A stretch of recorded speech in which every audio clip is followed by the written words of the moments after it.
Do you ever look up at the sky and feel embarrassed? Embarrassed. Huh. That is a wonderful word to start with. You know, most people who interview me start with something like, Professor Feynman, can you explain quantum mechanics? And here you come in with embarrassed. I love it already. But yes, I think I know exactly what you mean, and the answer is sometimes. Sometimes I look up and I feel this very specific kind of embarrassment, the kind you feel when you realize you have been assuming something enormous without ever questioning it. Like when you are talking to someone at a party and you call them the wrong name for 20 minutes and then someone corrects you and suddenly every single thing you said in that conversation feels different. That is the embarrassment I feel. Because here is what I catch myself doing. I catch myself looking at the sky and thinking, well, if someone out there were advanced enough to travel across the stars, surely they would come find us. Surely we are the interesting ones. And then I stop and I think, wait, what exactly makes me so sure of that? What have we done, really, to earn a visit? We have been on this planet in our current form for maybe 200,000 years. The universe is 13.8 billion years old. We have had radio for about 120 years. We have been broadcasting signals into space for less time than it takes light to reach the nearest star and come back. And I am sitting here assuming that we are worth a detour. That embarrassment you mentioned, that is the honest response to really thinking it through. Okay, but wait, I want to stay with that for a second, because I think most people, myself included, just assume that if aliens existed and were advanced enough to travel here, they would absolutely want to meet us. Like, we are curious, we are creative, we make art and music, we ask questions. Isn't that interesting? Oh, it is interesting. I am not saying it is not interesting. A puppy is interesting too. You watch a puppy discover a mirror for the first time and there is genuine delight in that. But here's the thing, interesting to whom and on what scale? Let me set up a picture for you. Imagine a civilization that has been spacefaring for, say, 1 million years.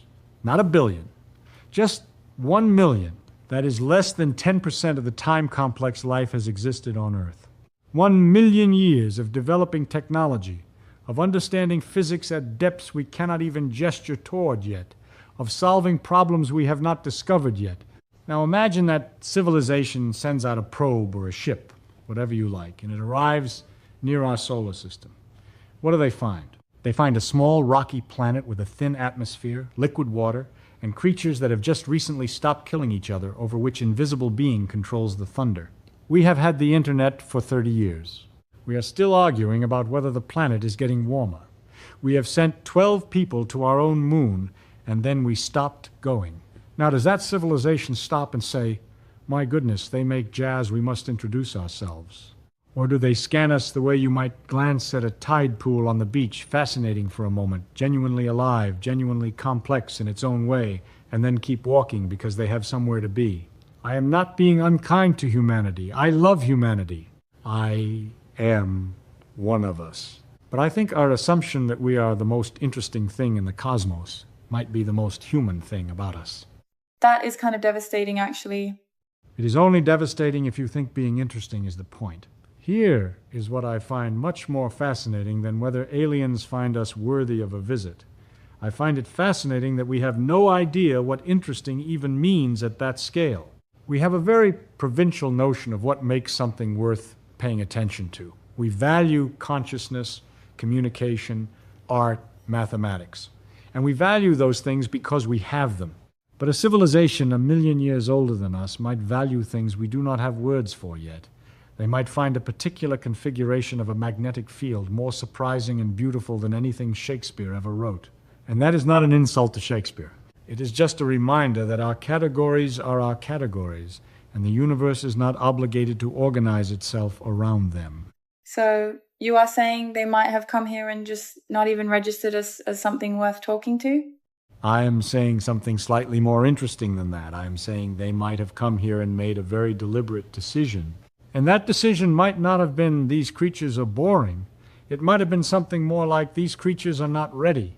And those are very different things. Now here is where I want to be careful, because this is the point where people usually jump to something like the Prime Directive from Star Trek, this idea of non-interference with developing civilizations.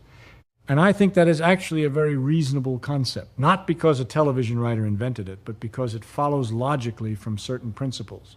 If you are a civilization that has survived long enough to travel between stars, you have almost certainly learned something important about the relationship between knowledge and maturity.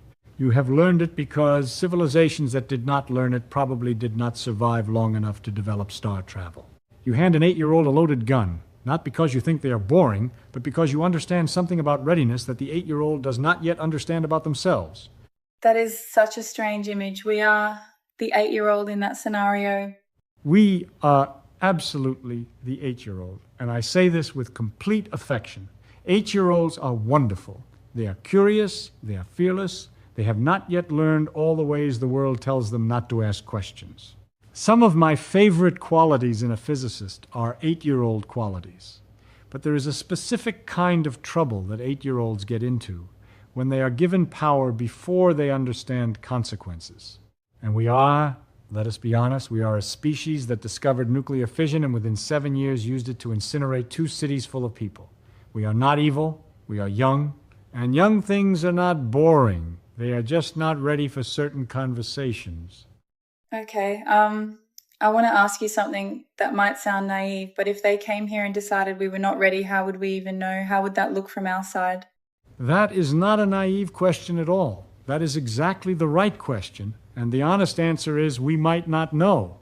Or, and this is the part that I find genuinely thrilling, we might have seen things and explained them away because our explanatory frameworks were not equipped to process what we were actually seeing.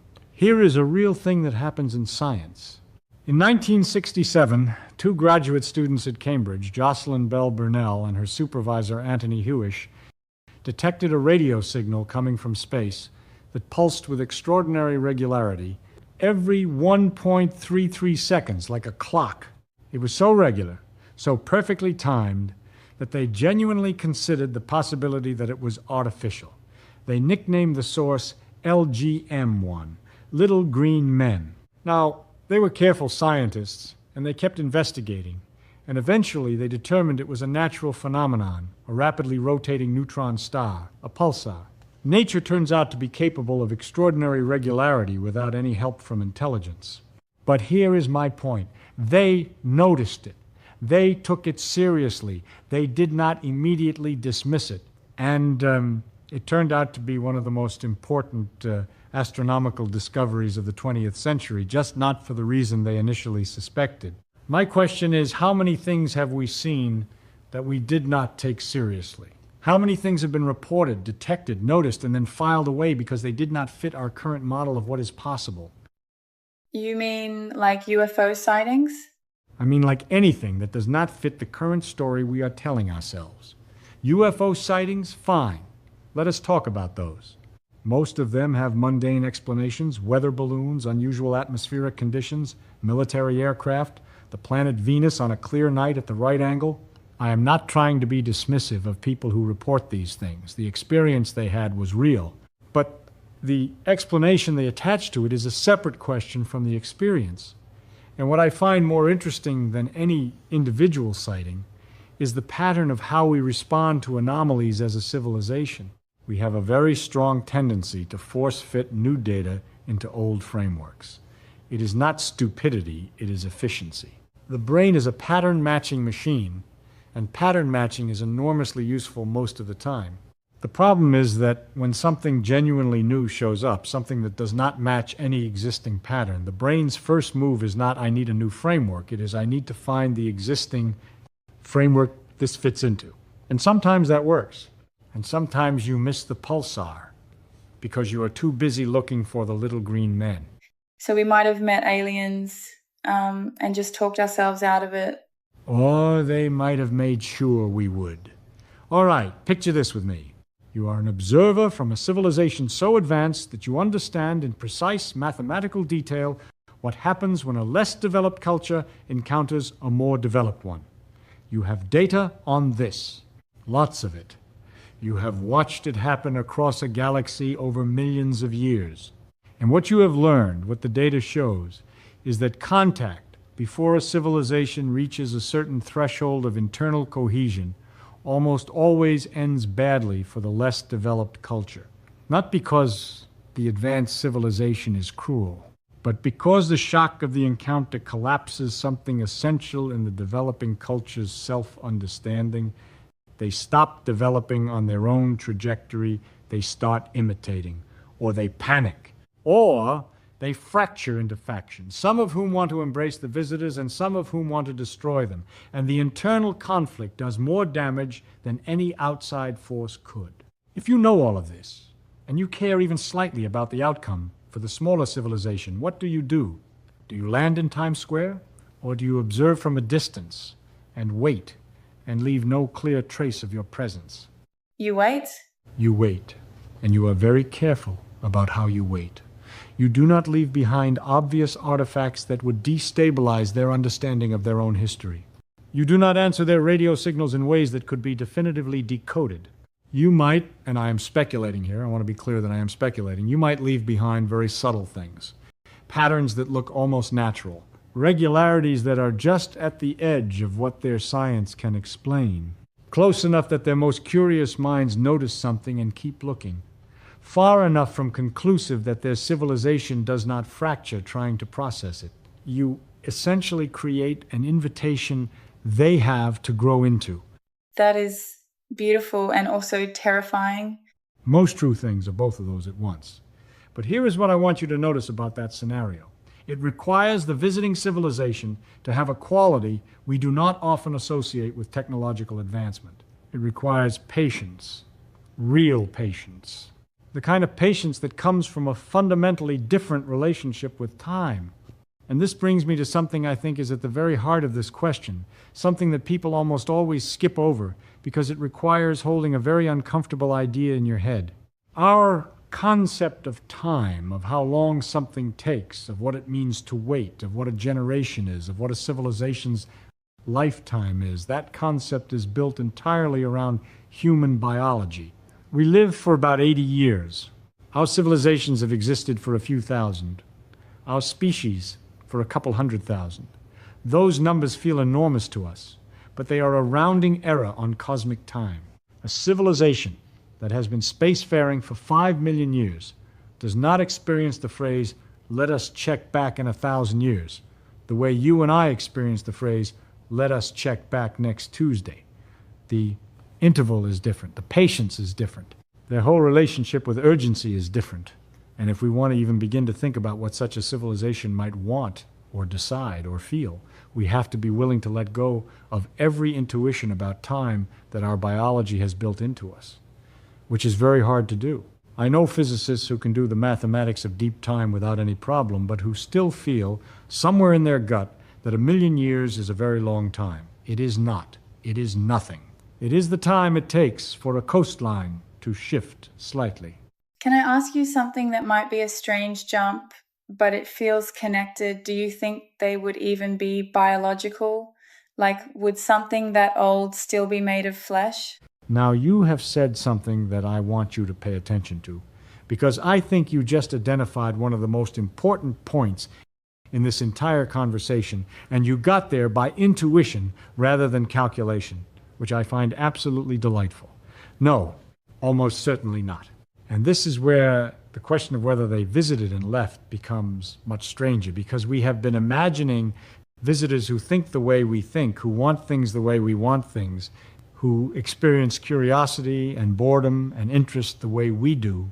But if a civilization is millions of years old, it has almost certainly passed through a transition that we can barely conceptualize. The transition from biological to something else. We are already beginning to see the very first edges of this ourselves. We build computers that process information. We build machines that learn. We are starting to understand how to read and write genetic code. The trajectory, extended far enough, leads somewhere that does not look like a person in a spaceship. It looks like something we do not have a category for yet. Something that might experience the universe not through 5 biological senses evolved for navigating a savanna, but through whatever interface it has built for itself over millions of years of self-modification. Now, does that thing experience boredom? Does it have preferences? Does it decide some civilizations are worth visiting and others are not? I have absolutely no idea. And I want to say clearly that I have absolutely no idea is not a failure of imagination on my part. It is an honest acknowledgement of the limits of what any human being can currently know. And I think that honesty is more valuable than a confident answer that turns out to be wrong. I really appreciate that you say that, because I feel like a lot of scientists, not you, but a lot of them kind of pretend they know more than they do, and it makes science feel closed off. Oh, you have just described the single greatest disease in the scientific community. Not ignorance. Pretend knowledge. Ignorance is fixable. You do not know something, you go find out, you design an experiment, you look at the result, you update your understanding. That is the whole game. That is beautiful. But pretend knowledge, the performance of certainty you do not actually have, that closes the door. That stops the question before it starts. The best scientists I have known have been people who wear their uncertainty like a badge of honor. Niels Bohr, extraordinary man, foundational to quantum mechanics, used to say that if you are not shocked by quantum mechanics, you have not understood it. And he did not mean shocked in the sense of finding it exciting. He meant genuinely disturbed, genuinely uncertain. He meant that the honest response to really understanding what quantum mechanics implies is a kind of productive vertigo where the ground shifts under your feet and you have to relearn how to stand. And I think the same is true of this question about alien visitors. The honest response is not, of course they would visit, we are remarkable, and it is not, of course they did not visit, that is science fiction. The honest response is we do not know enough to rule anything out, and we should keep looking, and we should be very careful about which assumptions we sneak into our looking without realizing it. Okay, here is something I have been wanting to ask. What would actually make us interesting? Like, if you were the alien civilization doing the deciding, what would tip the scales? That is such a good question, and I want to resist the temptation to give you a tidy answer, because I think the tidy answers are all wrong. The tidy answer is something like, they would be impressed by our mathematics because mathematics is universal. And I used to believe something like that. Mathematics is extraordinarily powerful. The fact that the same equations describe a pendulum swinging in my living room in the orbit of a planet around a distant star that still makes me catch my breath sometimes. There is something almost unreasonable about how effective mathematics is at describing physical reality. The physicist Eugene Wigner wrote a famous essay about this. He called it the unreasonable effectiveness of mathematics. And if that is true for us, maybe it is true everywhere. Maybe a civilization anywhere in the universe would recognize a mathematical signal as a signal. That is the reasoning behind things like the Pioneer Plaque and the Voyager Golden Record. We tried to communicate in physical constants and diagrams precisely because we hoped they might be universal languages. But here is my reservation about that. Mathematics might be universal in the sense that the truths it describes are universal. 2 + 2 is 4 everywhere in the cosmos. But the decision to use mathematics as a communication tool that is a very specific cultural and evolutionary choice that we made. A civilization that developed radically different sensory apparatus and a radically different relationship with their environment might have developed entirely different frameworks for describing reality that are equally valid and equally complete and would look to us like noise. So I do not know that our mathematics would make us interesting to them. I do not know that our art would. I do not know that our history would. What I suspect, and this is speculation, but I think it is at least reasonable speculation, is that what would be interesting is something we are not very good at celebrating yet. Something like the attempt itself, the reaching, the fact that we are here on this tiny rock with these fragile biological instruments, and we are pointing them at the sky and asking questions, not because anyone told us to, not because there is any survival advantage to it, but because we cannot help it. Because curiosity in the human animal seems to be something close to a biological drive. And if there is one thing I would bet that a very old civilization would recognize, it is the first flickering of that drive, because they had it once too. That actually made me feel better about us for a second. You should feel better. Not because we are great, we are a mess. Honestly, we are a magnificent disaster of a species, but because the reaching is real. The questions are real. And here is the last thing I want to say about this, because it connects to something much bigger than alien visitors, and I think it is the most important thing. We tend to talk about the question of alien civilizations as if it is primarily a question about them. Are they out there? Are they watching us? Are they more advanced? Are we interesting enough for their attention? But the reason this question matters, the reason it has been following humanity around since the first person looked up at the night sky, is not really about them at all. It is about us. It is about what kind of creature we want to be. Do we want to be the kind of creature that assumes the universe revolves around it? Or do we want to be the kind of creature that is genuinely willing to sit with the possibility that we are small and young and early, and find that possibility not terrifying but galvanizing? Because those are two very different creatures. And the second one, I think, is the one that eventually earns the visit. Not because being humble impresses anyone, but because the willingness to see yourself clearly, without vanity, without self-hatred, just clearly, is the beginning of actually growing up. And growing up is what a species has to do before the universe takes it seriously. I keep thinking about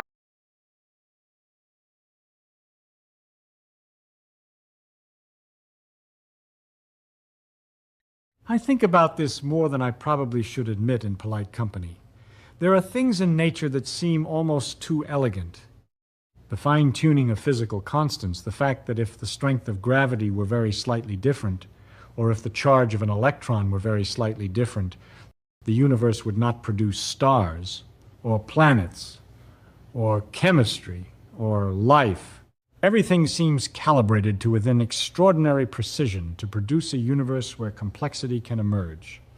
Now, there's a perfectly good scientific explanation for this that does not require aliens or designers of any kind. It is called the anthropic principle, roughly the idea that, of course, we find ourselves in a universe where conditions allow for our existence, because if conditions did not allow for our existence, we would not be here to notice. It is almost a tautology. And yet the calibration is so precise, and the number of independent constants that all have to be in just the right range simultaneously is so large that I have never been fully satisfied with the "of course we are here" explanation. It explains why we observe what we observe. It does not explain why this particular set of values was realized rather than another. That question remains genuinely open. And I find it beautiful that it is open. Not frightening, beautiful. Because a universe with a question mark at its foundation is a universe that is still surprising. And a universe that is still surprising is a universe worth living in. what if, and I know this is a wild thought, but just hear me out. What if they did not leave because we were not interesting enough, but because they were scared of us? Wait. Say that again? That is actually a very interesting way to put it. I mean, we are unpredictable, right? We are emotional and we overreact and we blow things up. Maybe that is not boring. Maybe that is dangerous. You have just independently arrived at a hypothesis that some very serious people have thought about very carefully. It goes by the name the Dark Forest hypothesis, after a science fiction novel, but the underlying logic does not require science fiction at all. The argument is this: any civilization advanced enough to travel between stars is almost certainly also advanced enough to understand that encountering another civilization is a moment of profound and unresolvable uncertainty. You do not know their intentions. You cannot fully know their capabilities. And the cost of being wrong about either of those things is potentially extinction. Given that asymmetry, given that the downside of trusting the wrong civilization is everything, a sufficiently rational actor might conclude that the safest strategy is always to remain hidden and to remove any other civilization that discovers its existence before that civilization can grow powerful enough to be a threat.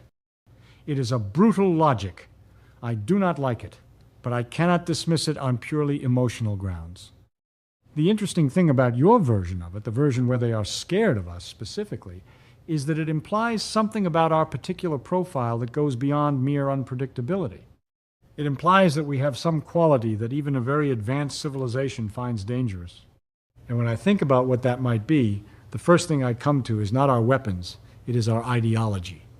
We are a species that is extraordinarily good at convincing ourselves that our way of seeing the world is the only correct way, and then going to extraordinary lengths to impose that view on others. We do it between nations, between religions, between political movements. We are very good at this particular kind of violence. And if a visiting civilization observed that pattern, not our weapons, not our technology, but that pattern of behavior, they might conclude that we are not boring. They might conclude that we are precisely the kind of civilization that needs to be kept at a very safe distance until it learns something very important about how to live alongside difference. That feels weirdly hopeful, though. Like if they're keeping their distance because they think we might be dangerous, that means they think we matter enough to be careful around. There it is. That is the thing. You have put your finger on something I think is genuinely true. Being taken seriously enough to be feared is a strange kind of recognition. It is not the visit you imagined. It is not the wise elder civilization landing on the White House lawn and saying, "Well done, you have passed the test." It is something more ambiguous and more interesting than that. It is the universe looking at you sideways. And I will take that.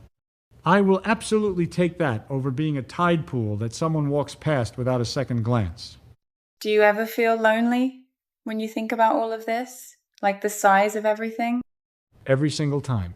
But I have learned to tell the difference between the loneliness that closes and the loneliness that opens. When I was young and I first really confronted the scale of the universe, not just as numbers on a page, but as a felt reality, I had a period of what I can only describe as cosmic vertigo. The kind where you are lying on your back looking at the stars, and you feel the earth tipping beneath you because you suddenly understand that there is no up and no down, and the light you are seeing left those stars before your grandfather was born. That loneliness was closing. It was the loneliness of feeling small and irrelevant and disconnected. And then something changed. I am not entirely sure when, but something shifted, and I started to feel the loneliness differently. Like the universe was enormous and mostly empty, and we were here in it, actually here, made of it, carbon and hydrogen and oxygen forged in the hearts of exploding stars, and we were asking questions about it. We were the part of the universe that turned around and looked at itself and said, "What are you?" And that did not make me feel small anymore. That made me feel like an extraordinary accident, the best kind of accident, the kind where the universe stumbles into self-awareness in this strange particular form, a creature with 10 fingers and a sense of humor and an inexplicable need to understand things, and that creature looks up and starts asking questions that might take 1 billion years to answer. That loneliness is open. It reaches, and I think reaching is the whole point. I want to ask you one last thing, and maybe you do not have an answer, but if you could ask the aliens one question, just one, what would it be? Just one. That is genuinely hard. You know, my first instinct is something like, what did we get wrong about physics? Because there are things in our current understanding that feel provisional, that feel like placeholder answers, and I would love to know what the real story is. But that is a physicist's vanity. That is not the most important question. My second instinct is something about survival. How do you make it through the period when your technology outpaces your wisdom? Because that is clearly the cliff we are approaching. And we could use a hint, but that is a frightened question.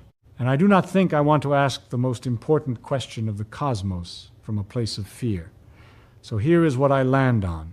Here is the one question I would ask if I had one. Do you still find it beautiful? After all of it, after all the distance you have traveled and all the things you have learned and all the questions you have answered and all the civilizations you have watched rise and fall, do you still look at the universe and feel wonder? Because if the answer is yes, then we have something in common, genuinely in common, across whatever gulf of time and biology and intelligence separates us. And if the answer is no, if wonder is a thing that gets used up on the way to wisdom, then I want to know that too. I want to know that more than almost anything, because then I would know what to protect in us right now, while we still have it. I think even if they said no, you would still find it beautiful. You know what? I think you might be right about that, and I am not sure if that makes me the most human person in the universe or just the most stubborn, possibly both.